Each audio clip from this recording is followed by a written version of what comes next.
I haven't had many opportunities to uncomplicatedly gush about art that I like on this channel. It's easier and, let's face it, more fun to criticize stuff. I like art that is trash, and I like pointing out the trash in every piece of art. But I am unironically obsessed with something most people aren't even aware of, let alone deeply familiar with its greatness. Perhaps you're familiar with a musical known as a Harry Potter musical. Long story short, a bunch of theater kids at the University of Michigan, one of whom was Darren Criss, who would later play Blaine on Glee and win an Emmy and a Golden Globe for American Crime Story, created a parody musical of Harry Potter, performed the show at their college, uploaded it to YouTube, and found instant viral fame. They would go on to found a professional theater company and make, to this date, 16 more stage musicals, all uploaded for free to their YouTube channel. While most of their musicals parody specific properties or genres, one musical would mark a sharp deviation in the company's content. This show was the first installment in what would become known as the Hatchetfield Trilogy, or the Greater Hatchetfield Universe, consisting of horror comedy musical stories set in the fictional town of Hatchetfield, Michigan, across multiple different timelines.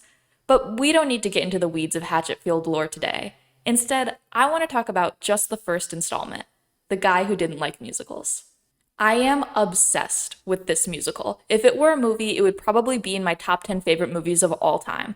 The songs, the performances, the pacing, the characters, the themes. I think it's honestly perfect for what it is. Now, I could make a video unironically and straightforwardly raving about every aspect of this musical, but given that it came out 6 years ago now, and any new viewers who might be interested in watching it would probably just avoid spoilers, that would be pretty pointless. Luckily, The Guy Who Didn't Like Musicals isn't just a fun watch worthy of a recommendation, it's a rich text. It's worthy of like 5 video essays breaking down its greatness, specifically its complex theming. So that's what I'm going to do today. Select one specific angle from which to analyze this show, one that I think most people either overlook or have never considered at all. Bear in mind, this is not only a musical, it is a horror comedy. I feel like these two genres are some of the best suited for any kind of satire or commentary. Comedy, because obviously that allows for exaggeration and irony in the name of making jokes, and horror for its unique ability to expose the disturbing facets of contemporary society and convey our anxieties about them. The Stark Kid Hatchetfield musicals use both components to great effect. They tend to find humor by poking fun at some aspect of society while also finding horror by calling society out. They've addressed issues like American nationalism, consumerism, capitalism, and violence, as well as more interpersonal issues like parenting, grief, and bullying. But what makes The Guy Who Didn't Like Musicals unique is the way that it not only parodies elements of horror stories and comedies, but core concepts of storytelling itself, and by doing so, interrogates the issues of identity and individualism. This musical is about a main character who has no business being the hero of an action story, obviously making for an interesting take on the hero's journey. The idea of character development is challenged when presented with a protagonist who doesn't have a strong motivation to change.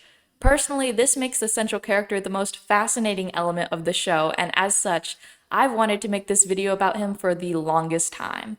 This video is about a man named Paul Matthews, and what it means for the musical that he is autistic. Another thing to bear in mind is that this is not a traditional musical. Every song, aside from the opening number, is diegetic, which is to say it occurs in the world of the show as opposed to a traditional musical in which the songs are mostly representative rather than literal. In this show, the characters are actually singing and dancing, but unlike most musicals featuring a lot of diegetic songs, this one doesn't revolve around a singer or a band or anything of the sort. It's about a town invaded by an alien disease that turns you into a singing zombie and aims to turn the whole world into one giant musical hive mind. Every song in the show is being sung by these zombies to the non-infected characters. The Guy Who Didn't Like Musicals, as stated before, takes place in the fictional town of Hatchetfield, situated on a small island in Lake Michigan. In the opening titular number, the other characters sing directly to the audience about the town and, of course, about the main character, a man named Paul Matthews.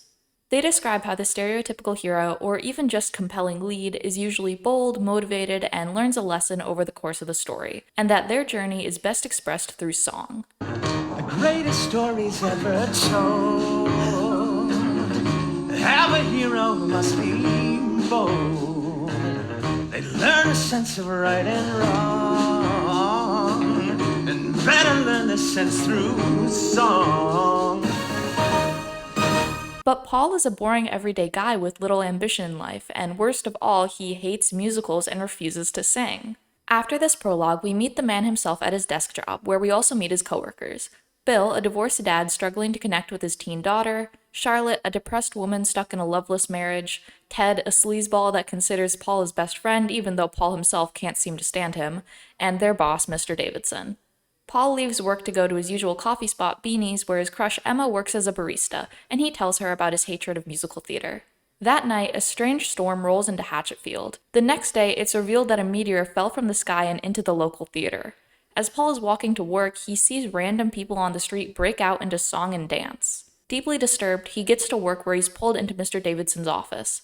Mr. Davidson likewise begins singing, interrogating Paul about his deepest desire in life and getting frustrated with Paul's lack of an answer. Paul runs out of the office in terror and heads over to Beanie's. He tells Emma about his theory that the world is becoming a musical and implores her to consider the awful implications of that. And I know this is gonna sound crazy and not very scary, but it is scary if you think about the implications. Promise me you'll think about the implications. Okay. Emma is called away to take part in a tip song with her boss and coworker, but partway through the song, the customers begin coughing and the other employees reveal that they had poisoned the coffee with some kind of blue shit. I don't know, some kind of blue shit? Exactly, Emma! What the fuck is this shit? This substance ends up being what turns them all into these singing, dancing musical zombies. Emma and Paul flee and end up in an alley where they find Ted, Bill, and Charlotte hiding. The three of them explain the outbreak of musicality has spread all over town. The police arrive, led by Charlotte's husband, Officer Sam Sweetley, as Charlotte called him for help, but the cops also all start singing and dancing to a gleeful song about the corrupt and violent nature of police. Right when Sam is about to kill them all, Ted hits him over the head, knocking him out and scaring the other cops away. Emma suggests that they go to her biology professor, a doomsday survivalist who lives in a fortified bunker. The gang takes Sam's body to Professor Hitchens' house where he tells them that Hatchetfield is likely facing an apocalypse caused by an alien pathogen that came down in the meteorite and is causing the townspeople to become part of an alien hive mind. While most of the gang goes to get drunk at the professor's basement, Sam wakes up and starts singing to Charlotte, begging her to untie him. She eventually does, and he immediately infects her as well. The two of them are about to infect the others until Professor Hitchens shoots and kills them both. Bill then receives a call from his daughter Alice, who turns out to be stuck in Hatchetfield High School. Despite the danger, Bill insists on trying to rescue her, and Paul agrees to help him. Act 2 starts up with Paul and Bill at Hatchetfield High, where they run into an already infected Alice who sings about Bill failing her as a dad. She and the other infected eventually kill Bill, but before they can kill Paul, the US Army arrives and scares them all away. Paul meets General McNamara, who tells Paul that if he can survive long enough to get him and Emma to the park that night, the Army will get the two of them on a helicopter off the island. Back at the bunker, Professor Hitchens tranquilizes Emma and Ted and reveals that he actually finds the idea of a world-unifying hive mind peaceful and appealing, and has always had a passion for musical theater.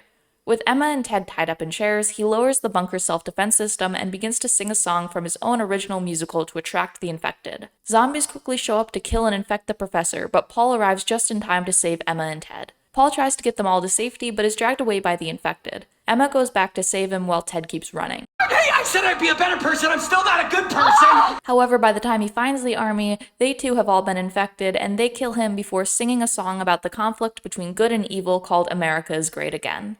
Emma saves Paul and they manage to make it to the copter, but while in the air, it's revealed that the pilot is also infected and tries to shoot them. The copter goes down in the struggle, landing back on the island and injuring Emma.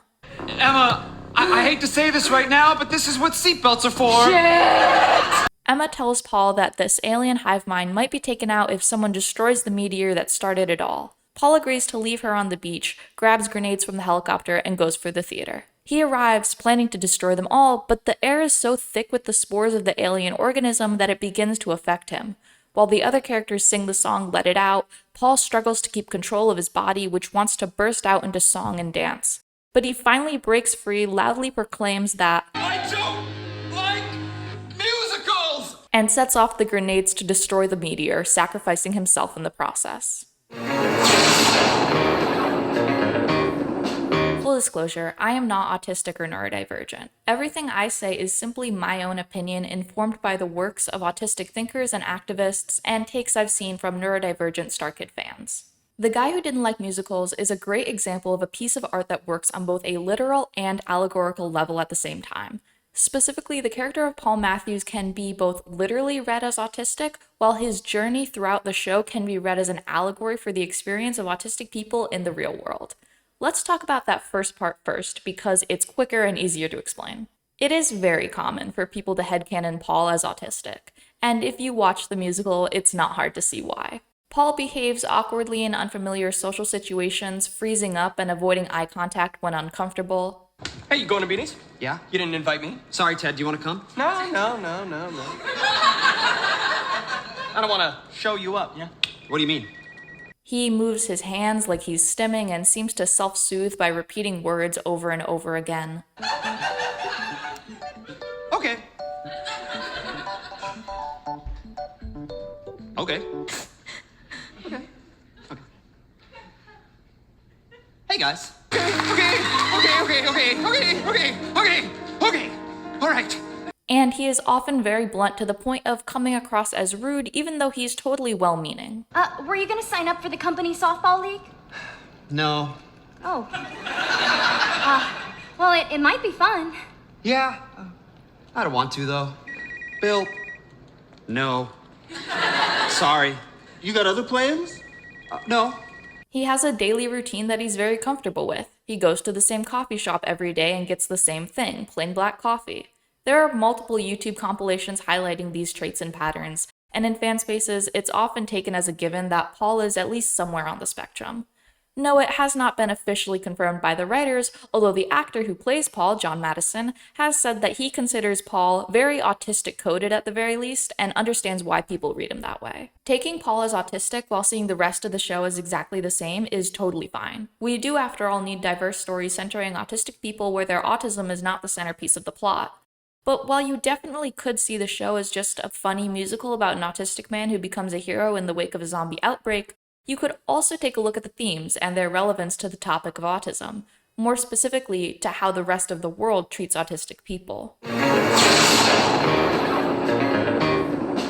I haven't seen a lot of people explore the implications of Paul being autistic for the rest of the show, and to my knowledge, no one has made a deep dive into how Paul's entire arc throughout the entire musical feels, in my holistic opinion, shockingly evocative of autistic people's treatment in society. I know I'm talking about a guy who, realizing everyone around him is slowly turning into singing, dancing zombies, but bear with me because I actually think that this allegory is spot on. Let's first take the most important thing we know about Paul, his hatred of musicals. Musicals are, in a way, their own language. The characters not only communicate through song, but exhibit such exaggerated emotions that you'd never see in the real world. For this reason, plenty of people, including neurotypical ones, get uncomfortable during musicals or find them cringy. So, what about musicals do you find so unappealing? I cannot deal with musicals. I can't. It just gives me anxiety. I get angry. It's too long. Everything is like at a 10. Obviously, what I'm about to say does not apply to all autistic people. Mariah Rose Faith Casillas herself is actually autistic, and plenty of other autistic people love and relate to musicals, but it's also easy to see why autistics might be especially positioned to dislike musicals. Autism is both a condition that affects your sensory perception, allowing you to become easily overwhelmed or overstimulated, and the way that you communicate, meaning that you might struggle to convey your thoughts in a way that non-autistic people can understand, pick up on social cues, or understand the way that others communicate. So maybe Paul, being autistic, doesn't relate to the language or melodrama of musicals, even though the neurotypical people around him seem to enjoy them in a way that he doesn't understand. A musical is like the most heightened version of a world that feels unintuitive to him. A world where everyone goes through their daily life knowing all the lyrics and choreography. I don't like musicals. Watching people sing and dance makes me very uncomfortable. On top of this, being both physically stuck and socially pressured to remain in a theater while watching these unrelatable, uncomfortable displays, and then having to pretend that he enjoyed and understood the experience, might feel a bit too similar to other real-world situations that Paul has found himself in. The idea of sitting there, trapped in a musical, that is my own personal hell. Then, the very world around him begins to turn into a literal musical. Paul is one of the first people to recognize the horror of this apocalypse. He sees all the infected as the weirdos that they are for going through the world singing and dancing in this overly choreographed, inauthentic way. If it's not clear, the choreography that they all know could be a metaphor for the social rituals and cues that holistic people seem to just know, but that autistic people might have to consciously work to learn. In each song, the emotions being portrayed are exaggerated past what they would be in an earnest musical even, to the point of coming across as unsettling. This is similar to how real-world situations call for people to perform certain emotions to come across as sufficiently authentic, while autistic people are often stereotyped as having abnormal or muted emotional responses. Living in a musical as a regular person does truly sound like an exaggerated version of an autistic person living in the real world. A world not made for them, consisting of people not built like them, who all expect them to behave exactly the way that everybody else does and do so effortlessly. The other non-infected characters come to recognize the horror of this situation as well. It's as if exaggerating expressions, emotions, social rituals, and other aspects of society that autistic people can struggle with allows neurotypical people to understand how autistic people often feel. It's one of the many ways that this musical satirizes society. But while this breakthrough occurs for the survivors and the audience, the infected characters themselves all treat the survivors as the weird ones who must be forcibly changed to be more like them. And they, for some reason, focus particularly on changing Paul. We just keep running into each other, don't we, Paul? The first song that highlights this obsession with Paul's identity is the opening number, The Guy Who Didn't Like Musicals. What do the infected say in this song and continue repeating for the rest of the show? That they want Paul to sing, right? And in a musical, singing is a stand-in for being in touch with your emotions. At the very least, it means you need to have something in your life that you're truly passionate about and be ready to share your emotions aloud, even if with just yourself. It could be your life's ambition, your biggest motivator, your biggest regret, the love of your life, anything. Starting from the very first song of the show, it's made clear that Paul just does not have that. In the tiny town of Hatchetfield lived an awful prince named Paul. Spends his day surfing the web and not singing and dancing with a song. They do have hints at what Paul might want, specifically a relationship with Emma, but to the chagrin of the infected, this normal human emotion doesn't move him to superhuman displays. He's not expressing this feeling in a way that they find legitimate. He finds after a cute little barista.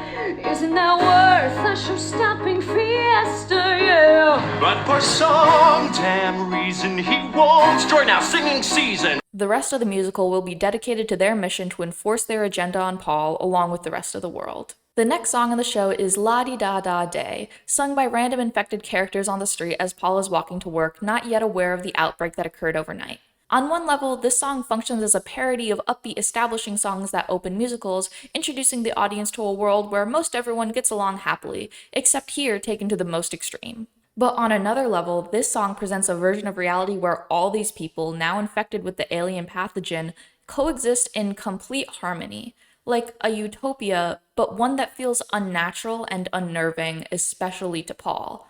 Paul is left out of the club, but he doesn't feel lonely or envious about it, he's disturbed. After La-Di-Da-Da-Day, Mr. Davidson sings What Do You Want, Paul? This, along with Let It Out, are probably the two most important songs in the musical. They almost act as the question and answer to the central issue of the story. As you can guess from the title, this song is prodding at Paul's motivation and calling him out for a seeming lack of passion in life. Mr. Davidson insists that everyone in life is supposed to have that one concrete goal that motivates all your actions. It consumes a man with a passion to drive the primary plot. Paul, who at this point is horrified by the ongoing musical apocalypse, tries to claim that he doesn't have one of those. Obviously, this is a message that could resonate with anyone. A central theme of the show is the juxtaposition of regular everyday people with epic heroes from fiction. It places a random layman in the shoes of a horror action star and asks, will he rise to the challenge and become a hero? Well, people in real life are not movie characters. Their lives are familiar, basic, their emotions are more muted, and there's probably not one thing that would make them happy if only they could have it. Paul honestly seems satisfied with his life as it is, but as the protagonist of our story, this is deemed unacceptable. What's that one concrete goal that motivates all your actions? I don't think I have one of those. Well, then how's anyone supposed to sympathize with you, Paul? It's very dark to think that even in real life, we might care about a person less if they don't have a simple desire or goal that we can relate to. A guy in a small town who just wakes up and goes to his office and does his job and chats with his coworkers and buys his coffee and has an innocent crush on a barista and goes home, his life might matter less than someone else's. This familiar and comfortable routine isn't enough, even if it makes Paul happy. Not only does Mr. Davidson demand that Paul quote-unquote want something bigger than this, he also needs Paul to share his vision outwardly. For someone with strong ambition, someone to sell their specific vision, someone to share with precise precision their thoughts. A man so vague just can't be trusted. I point this out because, again, this show is treating how Paul communicates as an issue to be solved, at least in the eyes of the infected. Whether he's too vague, too noncommittal, or just too private, he's not communicative enough. There's not only something wrong with Paul's laid-back lifestyle, but his reluctance to share as well. Once the outbreak starts in earnest and the characters are hunkered down at the professor's, Paul and Emma open up to each other. In comparison to Paul, Emma is a more complex character, at least on the surface. She was a bit of a wild child growing up and always hated the small town she grew up in. She left Hatchetfield right out of high school and spent a decade backpacking around Central America. But her elder sister recently passed in a tragic accident, prompting her to move back home and try to make something out of her life. Emma now has a goal, getting her life in order by focusing on her education and career, and a strong motivator, trying to live up to the memory of her sister. She seems to have led a pretty crazy life, perhaps one deserving of a whole story centered around her. And then there's Paul. You know, all things considered, I like Hatchetfield. Yeah, I've been here my whole life. Born and bred. Never wanted to leave. Still don't. Paul is satisfied, and while this is a pretty standard thing to hear in real life, this isn't what the relatable protagonist of a story is supposed to say. Forgive the turn of phrase, but this isn't main character energy. They're supposed to want to leave the tiny town because they always knew that they were destined for more. Or maybe they're from the big city, but they want to leave the hustle and bustle behind and move to a quiet, sleepy town because they're at the point of their life where they want to settle down. But either way, the protagonist should want the status quo to change. This scene mainly serves to reinforce what Paul had already said to Mr. Davidson, but it's important for one other reason as well. Paul is opening up to Emma here. He's expressing himself and letting his true personality shine through. Compare this to the stilted and stressed way that he speaks with Ted or Charlotte at the start of the show, or his boss during the song. If that's Paul at his most uncomfortable, this is him at his most free. He's not masking any part of his personality. He even brings up his aversion to musicals and specifically to a performance that he saw Emma be in high school. That was 2003, right? I actually saw you in Brigadoon. No shit. Yes, shit. Yeah. It was the first musical I ever saw. I hated it. But he's not embarrassed that musicals aren't his thing. It doesn't seem like he would have it any other way if he could. In return, Emma doesn't judge him for it. She just accepts him as he is. That's probably the start of my whole thing. You're the reason I don't like musicals. Whoa, that's like your origin story. Yeah. So I guess I'm the supervillain. I don't think of you like that at all, Emma. This scene is so important because it flies in the face of anyone who would say that autistic people can't empathize with others. This is an extremely common myth stemming from the fact that autistic people might communicate in different ways, ranging from being entirely nonverbal to simply struggling with societal conventions of conversation. Paul is closer to the latter, sometimes being blunt and curt and other times coming across as painfully uncomfortable. But the guy who didn't like musicals gives us this scene dispelling this blatantly ableist myth by showing us, at the very least, an autistic coded character, listening to and comforting a character he cares about as she recalls losing her sister, and opening up about his own past experiences in response. Also, he is clearly falling for Emma and experiencing a complex cocktail of feelings here. One could say that he wants her. Friends don't move my heart, son. Is there a chance at something more? I think so. I'd like there to be. I want there to be. It's a lie that autistic people can't communicate or that they don't experience deeper emotions. Paul can, and he didn't need to break into song to do it. He lived up to every expectation that the infected had for him without changing a single thing about himself. And now, finally, we arrive at the Let It Out scene. What might be one of the most striking, disturbing, and sad scenes I've ever seen in a musical. Maybe I'm exaggerating, I know this is still a Star Kid musical, but somehow the fact that this is still a comedy makes it hit all the harder. Here we see all the infected characters gang up on Paul to proclaim that he is not good enough. They say things like, "There is a voice inside of you," and "Is your heart so damp and bleak that you won't give us a peek of your soul?" Something that I have heard repeatedly from autistic activists and advocates, as well as the disabled community more broadly, is how common it is for non disabled people to believe that autistic or disabled people are suppressed in a very specific way. So I feel like what this movie is doing is something that seems to be a trend in neurotypical thinking about autism. Yeah. As far as I can tell, which is the idea that like the real you is locked inside and we have to get there. And it's like, what if the real person is this person? Yeah. And you have to deal with that. Yes. And you're the problem. Yes. And it shows how little we've changed about autism because, like, if you remember, there was that scene where Tom Cruise and Dustin Hoffman's character are in the car, and then I know there's someone in there. Right. There's someone there who just wants to eat eggs and look at pictures of dogs and eat watermelons and eat snow cones, and that is totally okay. And it seems like a lovely kind of life, you know? We tend to assume that trapped inside every disabled person is a more real version of themselves, a version that communicates like everyone else, that can walk and talk like everyone else. Inside every wheelchair user is a person that can get up and dance. Inside every deaf person is someone that can sing. Inside every autistic person is someone that can hold a normal conversation while keeping their hands still and their mind entirely focused on the specific topic at hand. In short, a non-disabled version.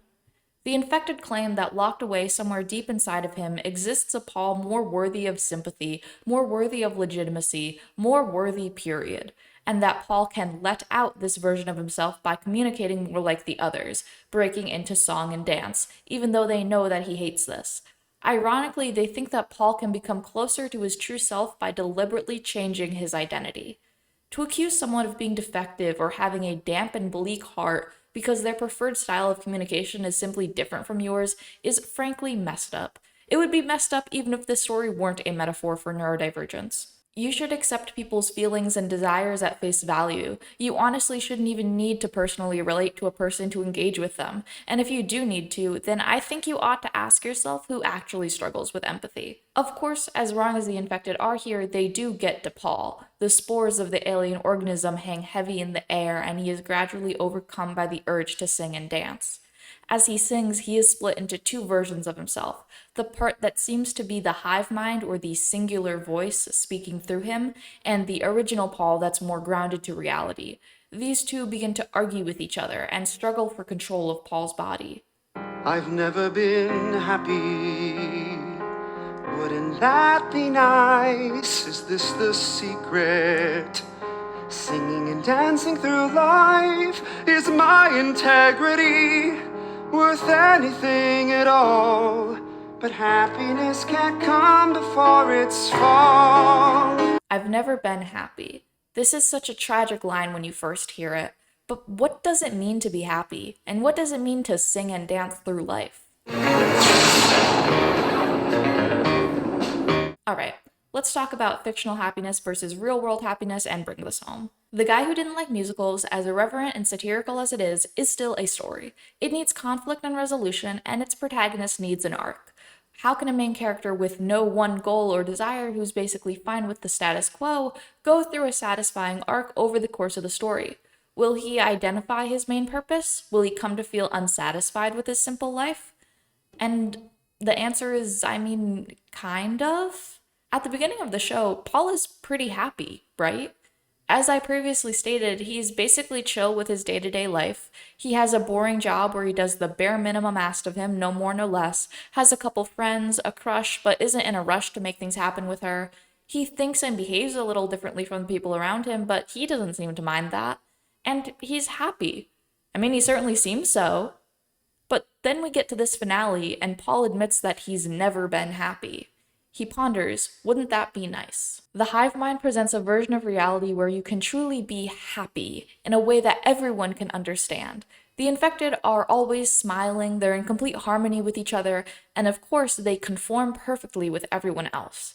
I don't mean physically. On the outside they look very diverse, but when it comes to how they think, feel, and communicate, differences have been stamped out to the point of lacking all sense of individuality. They are literally one voice in thousands of bodies. There's no room for a brain that works differently at all. This version of happiness is not only unnatural, it's not even legitimate happiness. It's a lack of emotion. And Paul can tell. He can recognize that these zombies are nothing but shallow imitations of the men and women they once were. He can recognize his old boss, for instance, but also knows that the real Mr. Davidson wouldn't want to be happy like this.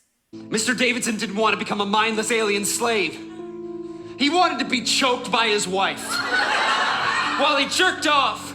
A utopian society that doesn't make room for every individual in it is not a utopia, it's a nightmare. So while what the infected promise is tempting, and Paul does stop to question whether his integrity is worth the happiness that they offer, Paul resists. Am I crazy? Maybe I've always become what I've hated. Or maybe I never did. Am I crazy? I don't think so. Let it out, let it out, let it out. Maybe I've always been, just let it out. The lines, am I crazy? I don't think so. Maybe I've always been can be taken, 100 different ways. But for the sake of making my theory seem more convincing, I'll present this interpretation. The non-infected, or in my opinion, true version of Paul is asking himself if he's going crazy. And the infected Paul is answering by saying that he was the crazy one for ever hating musicals. Then the last time he sings this question, which is while Paul's voice is being overtaken by the infection but his body is still managing to pull out the grenade, is Paul himself asserting that he was not ever crazy for hating musicals, aka being autistic, while what is clearly still his infected self tries to claim that he was. Yet he manages to gain control just long enough to set off the grenade and destroy the meteor, and along with it, the entire hive mind. Paul chooses to remain himself even if it costs him literally everything. His last action is loudly, firmly asserting his identity and integrity. I don't like musicals! So what changes for Paul over the course of the story? What is his arc after all?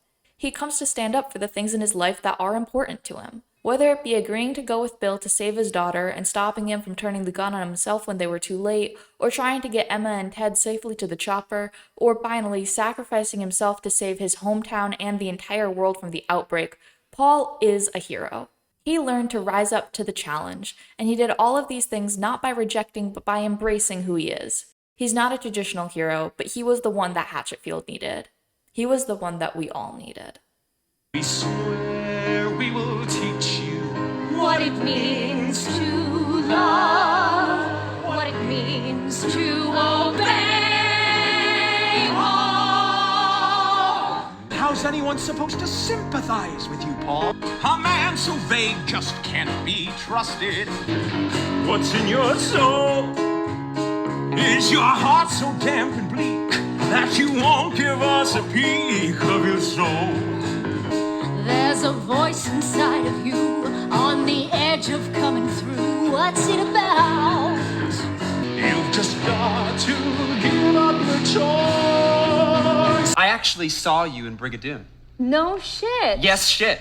Yeah. We didn't have a theater program at our school, so I guess to make us feel like crap, they bussed us over to watch your show. It was the first musical I ever saw. I hated it. That's probably the start of my whole thing. You're the reason I don't like musicals.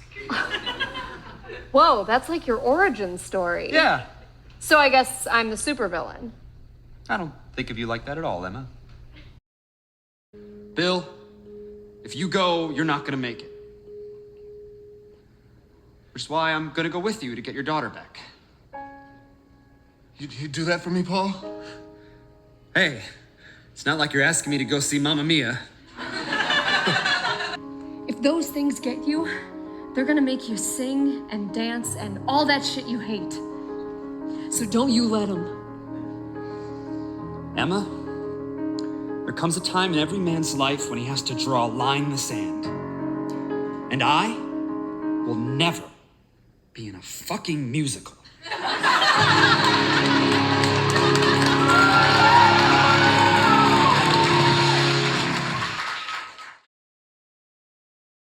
Oh, did I forget something?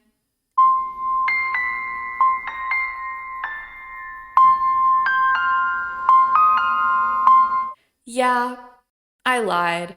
Paul actually doesn't save the day in the end. I was prepared to die to save these people. But you didn't! This is what I meant to. There's actually an epilogue to this musical in which Emma wakes up in a hospital outside of Hatchetfield. It turns out that after Paul destroyed the meteor, Emma was rescued by the military as apparently the only survivor on the entire island. She's even told that she was going to be escorted to a new home and life by a man named Ben Bridges, who, guess what, is actually Paul. Paul survived as well. But while you're starting to question how that's possible, he opens his mouth and starts to sing. I'm sorry you lost. Huh? Emma, I'm sorry you lost your way. All the other members of the cast reveal themselves to be infected as well, and the entire cast surrounds Emma and sings Inevitable, a song about, well, the inevitability of the hive mind winning out over our heroes and taking over the entire world. So yeah, it seems that Paul succeeded in blowing up the meteor, killing all the already infected zombies and surviving the process, thus allowing the military to enter the island and rescue both him and Emma, but had already breathed in enough of the spores for the infection to take hold anyways. And the fact that he was escorted off the island while infected also means that the outbreak has now spread to the mainland and the entire world is presumably screwed. The actor's performance as Paul in this scene, in comparison to his funny but mostly reserved performance for the rest of the show, is wild. It comes across as his body being puppeted by a literal alien force. His exaggerated facial expressions and voice seem to me like the hive mind is mocking him, celebrating that it finally got its hands on one of the last holdouts while also terrorizing Emma, the final survivor. The lyrics of this song also do the same thing. Zombie Paul sings, This is the life that I chose. Before I had no ambition, but now my life is a song. Happiness is guaranteed. Perhaps most disturbingly of all, he says the line, What's the only choices? You had to sing to survive. Translated according to my interpretation of the show's allegory, Paul is claiming that you must become assimilated in order to achieve any measure of happiness, or more accurately, acceptance. The word choice is also interesting. The hive refers to the choice to join the others repeatedly, but it's not really a choice. Paul made his choice. He wanted to sacrifice himself to save the rest of the world while remaining his true self up until the very end. He was forced to do the one thing he never wanted to do as the alien overwrites his mind and violates his body. I believe this final song is written in the way that it is because the hive mind, which is again one organism, is pleased that it's accomplishing its goals and gloating. Yeah, I'm sure it thinks the characters who have joined the hive are happy because it itself is happy. This is a horror story, the hive mind is the villain, and the villain wins out in the end here. That's why I don't think the fact that Paul loses his battle to the hive mind and finally joins the musical counts against the interpretation that I've laid out here. Sure, the titular guy who didn't like musicals eventually sings and dances and comes across as superficially happy about it, but this is posed as tragic and disturbing. Emma, the audience surrogate and only sane person left by the end of the show, is literally screaming and crying at what she sees. What does it mean for the allegory that Paul loses? I don't think it implies that autistic people inevitably have to assimilate into an ableist society. To me, this ending is simply demonstrating how awful that would be. It's demonstrating the consequences of a world where all autistic or disabled or just different people are made to comply with society's expectations of them, whether it be through literal force or just social pressure. A world where you're forced to either be something you're not or be nothing at all.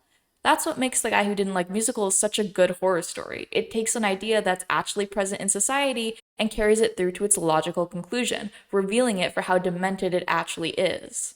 When you consider the implications, that is.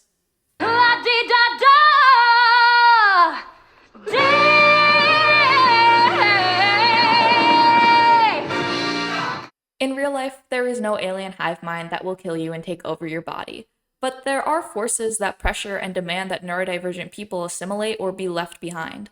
Autistic people in particular are told that they can't achieve happiness in life unless they fit in, that they won't find friendship, love, success, or community.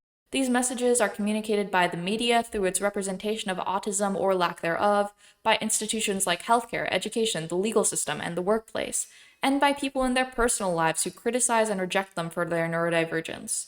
As a result, many autistic people mask their traits, modify their personality, or try to hide their autistic status. Many others are unable to mask sufficiently enough to pass as neurotypical, and those people suffer from the worst discrimination as a result. As the musical asks, what if the only choice is you have to sing to survive?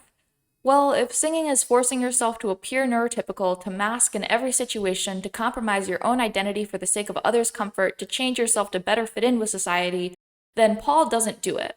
Throughout the entire musical, he's an openly autistic man who was happily living his life until the meteor struck his town. If singing means joining the hive mind, then he certainly doesn't do this until it is literally forced on him, an outcome that provides this horror story with the most unsettling conclusion possible. The answer to the question, then, if you have to sing to survive, then that's not a world worth surviving in.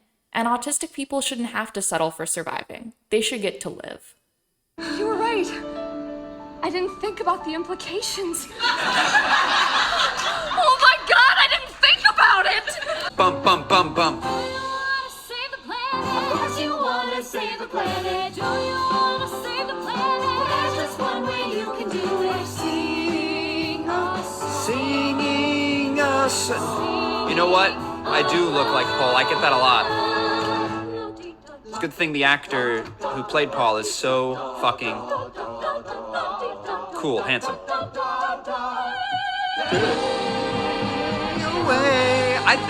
I think Paul might be bi. But he explored it after he met with Emma.